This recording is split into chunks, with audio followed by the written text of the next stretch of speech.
நமஸ்காரம். ஸ்ரீ குருபியோ நமக. என் பேர் ராஜகுமாரி. நான் ஒரு திருநங்கை பரதநாட்டிய கலைஞர். திருவாவடுதுறை ஆதீனம் 24வது குருமகா சன்னிதானம் அவர்களுடைய அருளாசியினாலையும் திருநாவுக்கரசருடைய குரு பூஜையை முன்னிட்டு மே மாதம் 10ஆம் தேதி திருவாரூர் மாவட்டம் வலங்கைமான் வட்டம் நல்லூரில் இருக்கிற அருள்மிகு கல்யாண சுந்தரேஸ்வரர் திருக்கோவிலில் 1000 நடன கலைஞர்களை ஒருங்கிணைச்சு திருநாவுக்கரசருடைய பதிகங்களுக்கு நடனம் ஆட வைக்கணும் அப்படிங்கிற ஒரு ஆசையில் இந்த ஏற்பாடு நாங்கள் செஞ்சுருக்கோம்.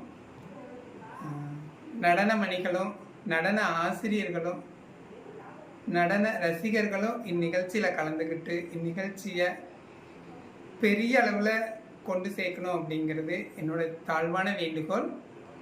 இந்த கல்யாண சுந்தரேஸ்வரர் கோவிலுடைய பெருமைகள் 1-2 சொல்கிறேன். அந்த கல்யாண சுந்தரேஸ்வரர் பஞ்சவர்ணேஸ்வரர் அப்படிங்கிற பேரோட விளங்கிட்டு இருக்காரு. நாளிகைக்கு ஒரு கலராக மாறுறது சொல்லிட்டு இருக்காங்க.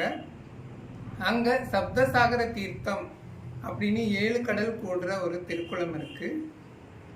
இங்கே கல்யாணமாகாதவங்க வேண்டிக்கிட்டா 90 நாளில் கல்யாணம் கூடி வரும் அப்படிங்கிறதும் ஒரு ஐதீகம்.